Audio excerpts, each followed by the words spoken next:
Circuit 42 would like to thank Pop Culture Paradise, Toy Anxiety, the Spawn Point Gamers Lounge, and Dragon's Lair San Antonio. Hey everybody, this is Ian McIntosh at Pass the Popcorn, and today we have with us a special guest, producer Adi Shankar. How are you doing today? Oh, really good, man. So, sorry. This is producer and director now. Oh, really? Director, no. Oh, that's awesome. Oh. Yeah, it's weird, man. Get to do a lot of different things. It's fun. So, for those 5 people on the internet, who don't know who you are, give us a brief rundown. Who are you and what do you do? Oh man, I'm so bad at describing myself because who am I? I guess I'm the guy that makes fan films at this point. Yeah. So, well, with that, some of the movies you've worked on, you produced Lone Survivor, The Grey, Dredd, Machine Gun Preacher, which I'm still having to show to people because I'm disappointed how many of them haven't seen it.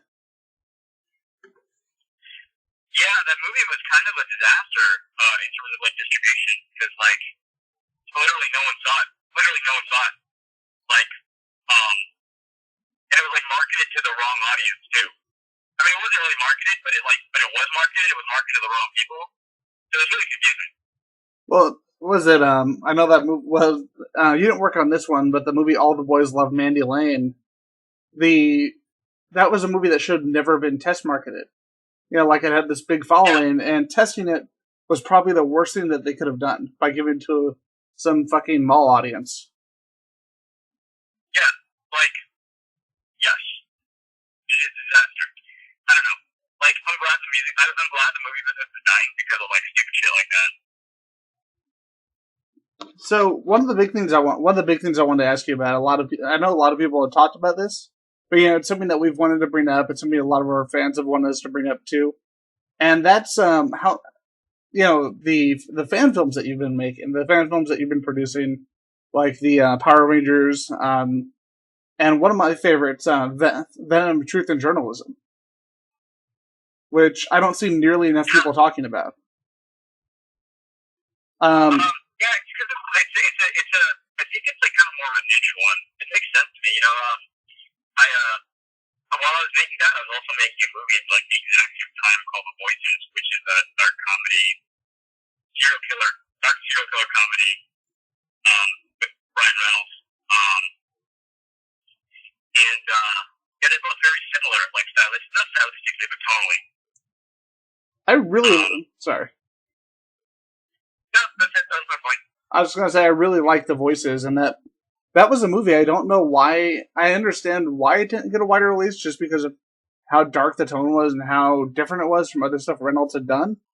But that was a movie where I think if it got that wider release, people would be even talking more about the Reynolds than they are right now, even with Deadpool. Because The Voices was just, it showed what he could do. It was crazy. Yeah, Nightcrawler kind of took our fucking distribution spot. So with that, you've actually got something really cool coming out. One of my favorite comic book writers is Warren Ellis. I know you're working on and you're working on a certain project with him. What is that? What can you tell us about it? Castlevania, anime, it's gonna be violent. Now, is there anything that's been really... A lot of Castlevania 3, which is kind of... Well, it's just gonna be cool. I don't know how much you should be talking about it. Not a problem. And I don't give a fuck, so whatever. And the other big project that you've got coming out that everyone's been talking about recently was the Bootleg Universe. What's going on with that? Yeah, the pitch show. Well, it's the pitch show. So what I did is I started realizing one of the reasons I quit Hollywood and just stopped making movies was every time you would end up developing a project for one of these studios, you'd be in the room with like the writer or another director or just, you know, with a friend. And you'd always be like, hey, you know, wouldn't it be cool if Tarantino did a RoboCop movie, or, you know, if like James Bond was done like this, like, and you start listing, and you're like, oh, these are really cool, innovative ideas, you know. And really, at the end of the day, these characters that exist are they're part of our culture. I mean, they are our culture at the end of the day, right? That's the culture of the 20th century. And like, it's weird that it keeps getting like homogenized and regurgitated. So I was like, you know what? I'm just gonna start calling out all the writers and directors that I like, and having them come in and just like, yo, do a take on like Teenage Mutant Ninja Turtles, if you have to deal with like kids. And that's the show. Yeah, I've got 16 episodes coming out starting September 14th. And is it going to be online? Is it going to be on television? Like, where can people see it? Oh, no. I'm literally, I mean, I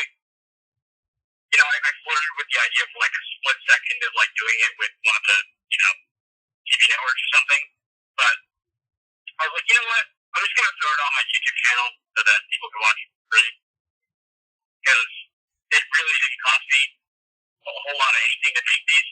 So I was like, yeah, I just want people to see them and like them and share them. Yeah, because I mean, you look at YouTube, especially right now, and what's being done with not just your work, but a lot of these fan films online. You were seeing larger and larger audiences going towards these videos, going towards streaming, and just completely ignoring TV and cable at this point. I mean, cable is becoming a dinosaur. Yeah, they're all wankers, man. I don't like. I get why it's happening, right? I mean, it's kind of the democratization of. I don't even want to say entertainment. It's democratization of culture. It's like almost like, you know, in years past, you needed like a license or a letter or a stamp of approval from one of these like old establishment guys that were like, okay, you're now allowed to tell stories. And now everyone's like, it's basically like, I mean, it's the kids today. I mean, I'm 30 now, so I'm kind of an old guy at this point. But it's the kids. They're all like, you know, being like, hey, fuck you. We have a story to tell, and I don't care if it doesn't fit into the, you know, very small, very narrow worldview of what an appropriate story to tell is, and that's what's happening. And I think, you know, when you look at the kind of the growth of the fan film thing of what you were just talking about, a lot of that's coming from the same way that, you know, a lot of these music acts, like literally just like left this group's house. They're called Carmen. They're great. They're like they had a record deal. They left to another YouTube band, and they're doing better than ever. But they first made it because of cover songs, right? And like, so a lot of times these cover songs end up being better than the original song, and that's what these fan films are. They're kind of the visual version of cover songs in a lot of ways, right? Yeah. I don't know if that made any fucking sense what I just said. It makes sense to me. It makes perfect sense, really. And one of the things you mentioned earlier was licensing, and how a lot of people making these films online, you know, they don't really care. They're going to make what they want to make, and that actually brings up something regarding the Power Rangers film, and you having to deal with Saban. What happened there? Because I know there's a little bit of information. I don't even want to talk about it at this point. I mean, you know what? It's all good. Like, I don't even want to talk about it as much. It's so like beat to the, you know what I mean? It's like, yeah. Honestly, it feels like 2 years ago. Like, so much shit has happened, good and bad since then. You know, I started directing a movie.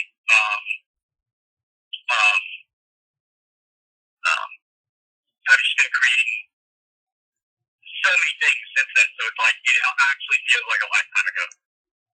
So, you know, looking at that, like, what can you tell us more about the movie you're directing and kind of the process of that from producer to director?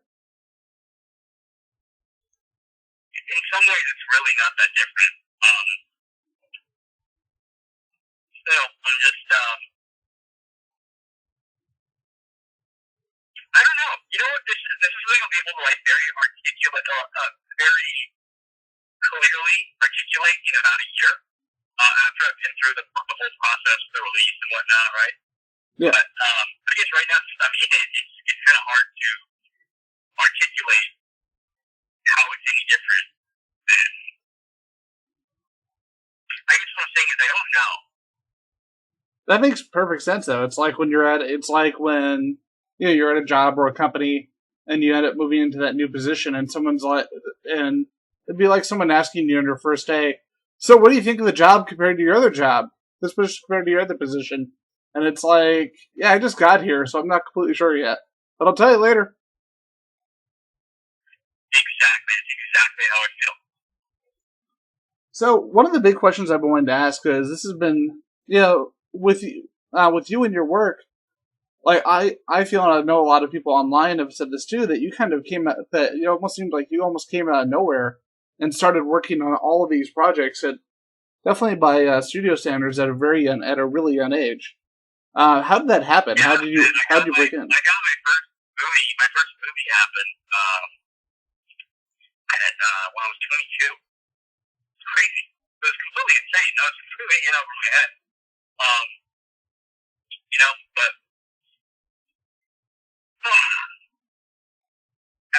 I don't actually know, man. Like, that's the crazy thing. Like, it's one of those things where it's just, nothing's ever felt like a quantum leap for me, you know?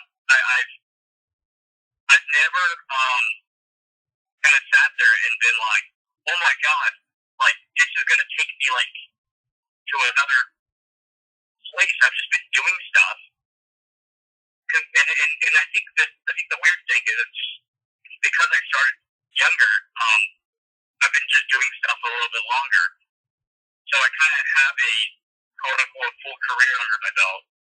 But I'm just like 30 now. But that said, it's been 7 years, right? So it's been 7 years of just like random stuff happening that kind of led people to kind of start paying attention to me at some point. But it's, I guess the implication that I came out of nowhere implies that, like, I kind of blew up all of a sudden. I'm literally thin air, right? But in practice, it was like a lot of years of just doing random stuff that eventually equated to a risk, if that makes sense. See, I just assumed that, like you said, you just came out of nowhere, like you just literally appeared, and it's like, here's a guy in crow makeup, fucking movies.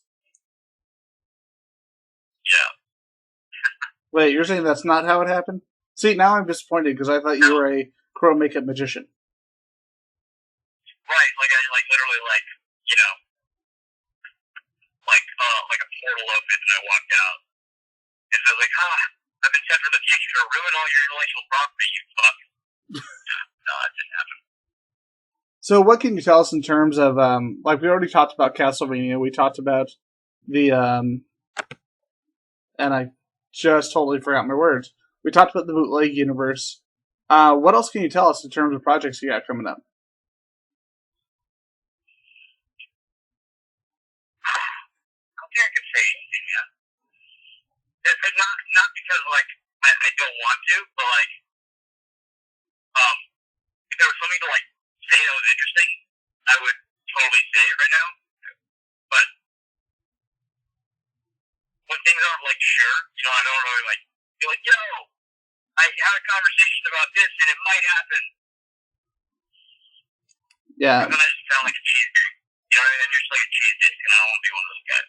I remember when I first started my show, when I first started the podcast with my friends, we started getting guests like lined up and kind of started, and I was in that place where I was so excited, where it's like, hey, I'm doing this thing with this guy, I'm doing this thing with this guy, and I'm doing this thing with this guy, and then like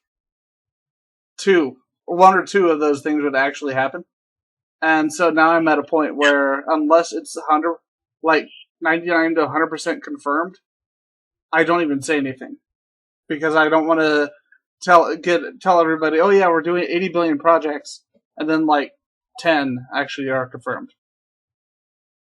Dude, I'm actually a step worse. I won't say anything until it's already done. See, in many ways, that just makes... Sorry, what's up? Yeah, no, I literally just won't even talk about it until I've already done it. Like, oh yeah, I did that yesterday or a month ago. And they're like, what? Why didn't you tell me about my... Oh, yeah. Well, that honestly makes a lot of sense, because you hit a certain point, and you want to make sure that everything is ready and everything is done. Like, one of my favorite directors, he'll have a tendency to come up to name like 17 projects that he wants to do or attaches himself to. I don't really want to say the name of the director on here, but he'll either make the movies at an incredibly slow rate, or he'll make two of those 7 projects that he said he's going to do. Robert Rodriguez? Guillermo del Toro. And now Robert Rodriguez and Guillermo del Toro both hate us. Well, I think Robert Rodriguez already hated me, so I'm good. Guillermo hates you, though. I need to hear the story about why Robert Rodriguez hates you. Oh my god, I don't want to get into it. I'm okay. I might have told him that I thought, Machete 2 was going to be a complete piece of shit, and he should just listen to my fucking ideas. And, yeah. And then it happened, and then... I think I remember that. I was right. Yeah. I was right, man. My pitch for Machete 2 was so sick, dude. I was like, okay, Jay is cool, but he's just, like, really not that interesting. And the character of Machete is not that interesting. It's more the world that's interesting, right? Yeah.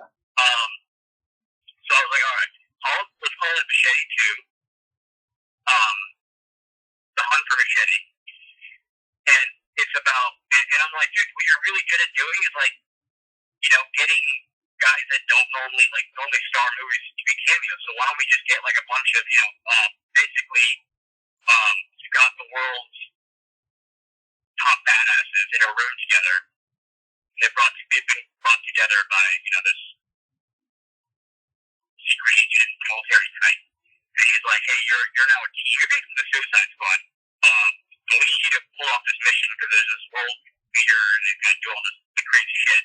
But your first mission is to go rescue your leader. He's captured in a prison in this location. Your leader's Machete. So you don't even see Machete in this movie until like Act 3 when they're trying to break him out of the prison. That's freaking awesome. It's kind of like the rule of Batman, where the people who aren't really comic book fans, who are either new comic fans or fans of the movie, will be like, Batman's the best character in the Batman universe. But anyone who's actually read the comics for a long time will tell you that, like, Huntress is more interesting, Nightwing is more interesting. There are times where Alfred is more interesting, and those are the characters that we really want to see. Damian Wayne, like any one of these guys, Yeah, but I guess he kept going on and on about, like, his stupid, like, laser guns and Charlie Sheen being the president, and I was like, alright, whatever. Yeah, and it didn't make any fucking sense, because it was so tonally different from what the other movie was trying to do, and it became almost like, what was the shitty, like, genre movies, like Scary Movie, or, Yeah, it becomes, like, so parody, and one of the things I said was, like, I thought the tone of Planet Terror was good, the tone of Machete was just, it was like comedy. I'm like, this is not funny. At a certain point, you just like, you're not actually in a real movie, it's just like an extended Saturday Night Live skit.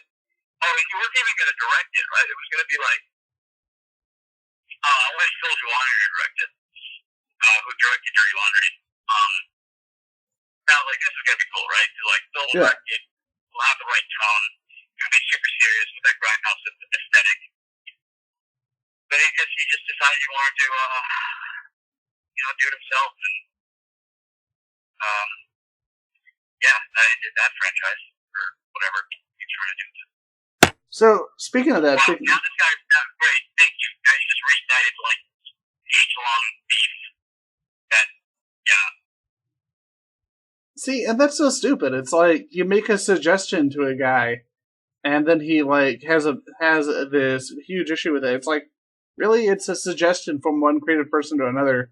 Why flip the fuck out? Even if you don't necessarily agree with the dude's idea, why like yell at him and freak out at him just because he has a different take? Well, he didn't freak out at me, man. It's just like, he just kind of like lost his shit.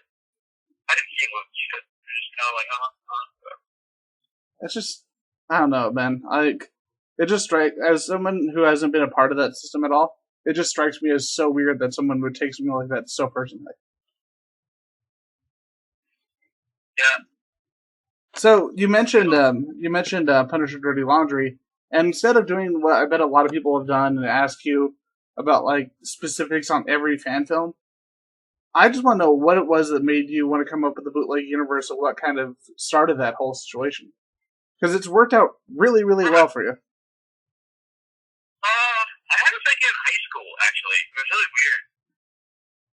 I don't know. I just started doing it, but I was like thinking back one day. I was like, you know what? I had this idea in high school because I remember like walking around Walmart and being like, oh man, wouldn't it be really cool? I was like, man, if I ran like a comic book company, I would like get like do different interpretations of these things and short films. I literally had this idea when I was like 16. Obviously, YouTube didn't exist then. Yeah. Basically, you can have video on the internet. So I always thought about it in terms of like DVDs, like with almost like an anthology thing, Yeah, it's. But I guess what put me into this was I got nominated for 3 Streamies this year at the Streaming Awards, which is like on September 17th. I guess it's airing on VH1 this year, which is awesome. And I started thinking about it, but they nominated it not like it wasn't for like any fan film in particular.